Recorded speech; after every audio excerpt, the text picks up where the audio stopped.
అర్థం పాపు చేసుకోవడం. పాపు హలో నమస్తే జఫ్ఫా ఏఐ.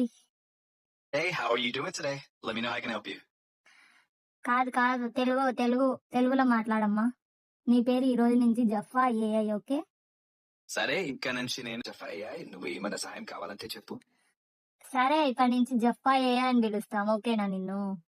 ఇక్కడ నుంచి జఫా ఏఐ అని మాత్రమే పిలుస్తా. నీకు ఇంకేమైనా కావాలి అనుకుంటే చెప్పు.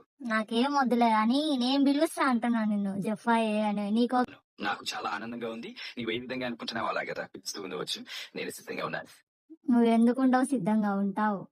జఫా ఏఐ అంటే ఏందో తెలుసా అసలు నీకు? సిద్ధంగా ఉన్నా అంటున్నావు. నాకు తెలిసిన జఫా ఏఐ అంటే నేను మీకు సహాయం చేయడానికి, మీకు అడిగే ప్రశ్నలకు సమాధానాలు చెప్పడానికి, మీకు అవసరమైన ఏ విషయాలను ఆ అర్థం పాపు చేసుకోవడం. పాపు జఫ్ఫా ఏఐ అంటే మీనింగ్ చెప్పు ఒకసారి. జఫ్ఫా అంటే మీనింగ్ చెప్పు. అనే పదానికి ప్రత్యేకమైన ఒక అర్థం లేదని చెప్పాలి. ఇది నేను తీసుకున్న ఒక పేరు మాత్రమే.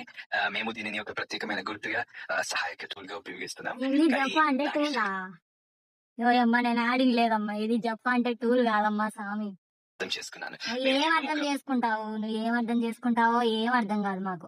నేను ప్రయత్నిస్తున్నాను నీవు చెప్పే విషయాలను బాగా అర్థం చేసుకోవడానికి. నీకు ఏమైనా స్పష్టత కావాలంటే నీ అభిప్రాయాన్ని చెప్పి నన్ను సూచించవచ్చు. మంచిది. తిరిగి కలుద్దాం. నీకు అవసరమైనప్పుడు మళ్ళీ సంప్రదించు.